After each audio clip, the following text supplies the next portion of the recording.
여러분 안녕하세요, 락스입니다. 벌써 6월이 됐죠, 여러분.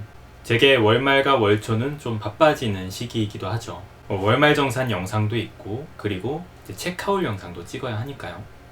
그런 의미에서 저번에 월말 정산 영상이 올라갔으니 이번에는 체크아웃 영상이겠죠. 이번 달도 따지자면 그렇게 많이 사진 않았습니다. 앞으로는 점점 이제 책 사는 양을 조금씩 줄여볼까 생각도 하고 있어요. 물론 이 말은 전체적으로 신간 사는 비율을 조금 줄여보겠다는 이야기였고요. 아마 부족한 부분은 중고 서점에서 채워지지 않을까 싶네요. 아무래도 거의 새 책만 사던 시기에는 책값이 무시 못하더라고요. 그래서 이번에 장바구니 고를 때에도 고심고심 끝에 7권을 선정해서 구매를 했습니다.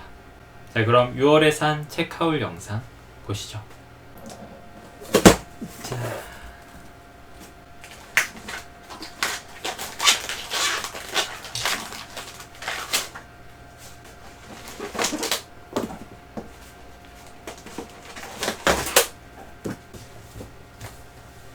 6월에 산 첫 번째 책은 윌리엄 포크너의 곰입니다.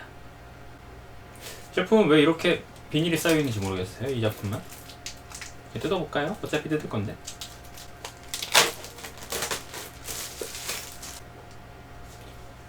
와, 비닐에 쌓여있어서 그랬는지 완전한 새거네요, 진짜. 새거라고 해도 배송 과정에서 뭐 창고에 있었다거나 이러면은 조금 기스가 나기도 하는데, 이건 진짜 아주 손자국 하나 없는 새거 같습니다. 제목이 참 독특한 이 작품은 아이작이란 한 소년이 숲에 들어가서 깨닫게 되는 이야기들을 다루고 있다고 하는데요. 또한 숲에 들어가서 최고의 사냥꾼인 잼을 만나면서 배우고 성장하는 이야기라고 합니다. 분량은 그렇게 길지 않네요. 저는 좀 길 거라고 생각하기도 했는데 약 한 200페이지 정도밖에 안 되는 것 같아요. 뭐 이 작품 산 이유라고 하면은 좀 간단합니다. 윌리엄 포크너 작품을 계속 읽어보고 싶었고요. 그래서 저번에 소리와 분노를 읽고 이번에는 이 곰을 구매하게 된 거죠. 소리와 분노는 참 쉽지 않았던 작품인데 뭐 곰도 쉬울 거라고 생각을 하진 않습니다. 그러나 분명히 그만한 가치가 있는 작품이 아닐까 생각하고 있어요. 하나하나 읽어가는 포크너의 작품 기대하고 있습니다. 두 번째 책은 김금희 작가의 나의 사랑 매기입니다. 이 작품은 작품이 상당히 컴팩트하죠. 완전 엄청 작아요, 그죠? 표지도 귀엽고 책도 잘 나온 것 같고. 이 작품은 현대문학에서 나온 핀 시리즈 작품인데요. 최근 국내 문학에서 주목을 받는 작가들의 작품을 내는 이 시리즈라고 하네요. 분량은 약 한 150페이지 정도 되는 것 같고요. 그런 걸 감안하면은 사실 싸다고 볼 수는 없는 작품이겠네요. 거의 10,000원이 넘어가는데 아주 컴팩트하니까요. 저는 이 핀 시리즈를 처음으로 읽어보는 것 같아요. 그런데 어쩌다가 샀느냐? 문득 김금희 작가의 작품을 한 편 더 읽어보고 싶더라고요.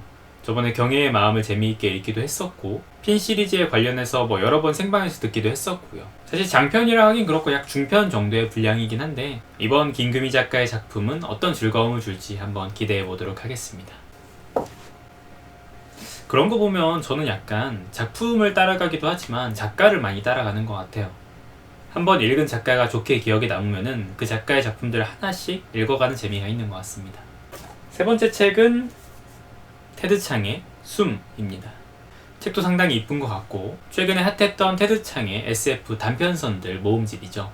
저는 이전에 테드 창의 작품이라고 한다면은 당신 인생의 이야기? 요거는 이제 많이 들었던 것 같아요.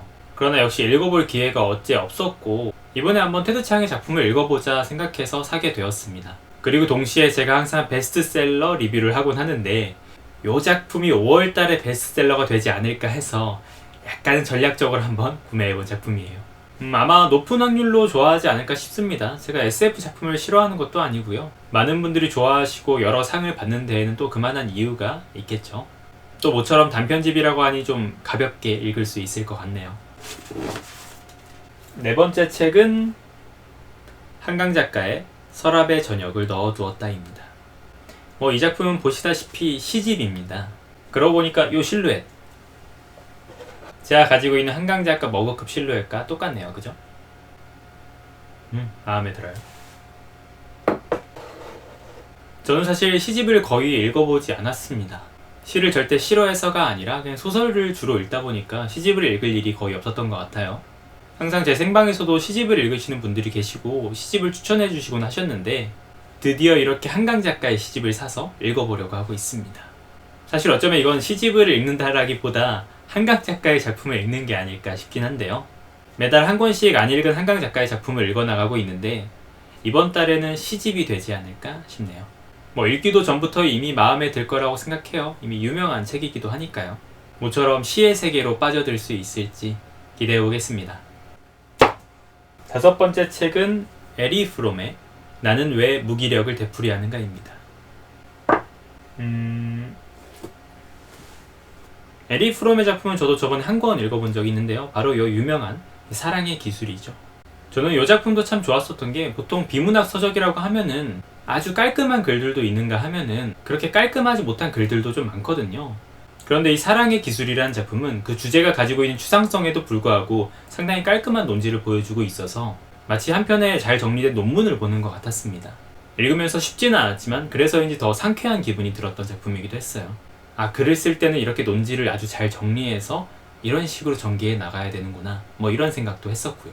이번에서 한 나는 왜 무기력을 되풀이하는가, 이 작품 역시도 에리 프롬의 작품이니까 그런 면모들을 저에게 보여줄지 궁금합니다. 작품의 제목이 좀 끌리지 않으신가요? 나는 왜 무기력을 되풀이하는가?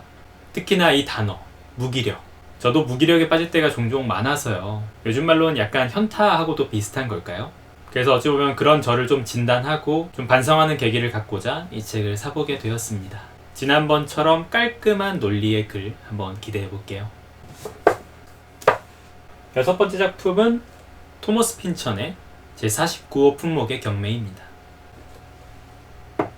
이 작품의 경우도 약간 제목이 독특해서 끌렸던 것 같아요. 제49호 품목의 경매라니. 표지도 아주 심플하니 빨간색으로 딱 되어 있고요. 내용은 어떤 한 인물이 숨겨진 지하세계의 존재에 대해서 알게 되고 그거의 유일한 증거물인 제49호 품목의 경매를 기다리는 작품이라고 하는데요. 제가 아직 읽어보지 않아서 이게 정확한지는 모르겠습니다. 그러나 이런 대략적인 설정을 들어봐서는 상당히 흥미로운 작품이 되지 않을까 싶어요. 또 한편으로는 작가 이 토마스 핀천이 포스트 모더니즘의 대표 작가라고 하니까 보통 이런 수식어 붙어 있으면 쉽지 않다는 뜻일 수도 있거든요. 한번 열심히 읽어보고 여러분들에게 추천드려 볼게요. 7번째, 마지막으로 산 책은 앙드레 말로의 정복자들입니다. 여기에 보면은 인간의 조건, 왕도의 신호탄이 된 말로 3부작 첫 소설이라고 하네요. 저는 앙드레 말로의 작품은 처음 읽어보는 거고요. 중국 광둥 총파업을 배경으로 하고 있다는데 이 서구의 시각에서 동양의 사건을 보는 시각이 어떻게 묘사되어 있을지 좀 궁금한 작품입니다. 그리고 말씀드렸다시피 3부작이라고 하니까 이 작품이 마음에 들면 다른 그 이후의 작품도 읽어볼 기회가 되지 않을까 싶네요. 이번 달에 산 책은 이렇게 7권인데요. 좀 특징적으로는 이 순 빼고는 다 좀 얇은 편에 속하는 것 같아요. 그죠? 읽을 책이 현재 5권이 쌓여 있는데 좀 모자라지 않을까요? 그런 경우에는 뭐 중고서점이 우리에게 있으니까 거기에서 또 채워오도록 해야겠죠. 자, 이렇게 6월의 책하울 영상이 끝나가는데요. 이번 책하울 영상은 좀 간단하게 끝나는 것 같지 않나요? 전 어째 약간 그런 느낌이 드는데 사실 각 책에 대해서 뭐 좀 더 자세하게 설명을 드릴 수도 있겠지만 약간 저도 어떤 날것의 그 재미를 느끼고 싶다는 생각을 하고 있거든요. 너무 자세히 찾아봄으로써 뭔가 예상치 못한 스포를 당한다거나 어떤 즐거움을 뺏기는 경우도 있지 않을까 싶어서요. 그래서 이번에는 그렇게 자세하게 찾아보지 않고 좀 간단하게 준비를 했던 것 같습니다. 물론 진실은 한 약 50%쯤은 게을러서 그런 게 아닐까 뭐 그런 생각도 하고 있지만요. 이번 책하울 영상은 어떻게 보셨나요? 여러분들이 읽으신 작품도 있으실까요? 뭐 숨같은 유명한 작품은 읽어보셨을 수도 있을 것 같아요. 6월의 독서는 이미 시작했고요, 여러분. 저는 이 책들과 한번 6월달에도 열심히 달려보도록 하겠습니다. 그런데 책만 사서는 안 되는데 컨텐츠가 나와야 되는데 말이죠. 그것도 제가 좀 더 분발해 보도록 하겠습니다. 지금까지 락서였고요. 이 영상을 조금은 흥미롭게 보셨다면 좋아요, 구독, 댓글도 잊지 말아주세요. 전 다음 영상과 생방으로 또 찾아오도록 하겠습니다. 그럼 안녕!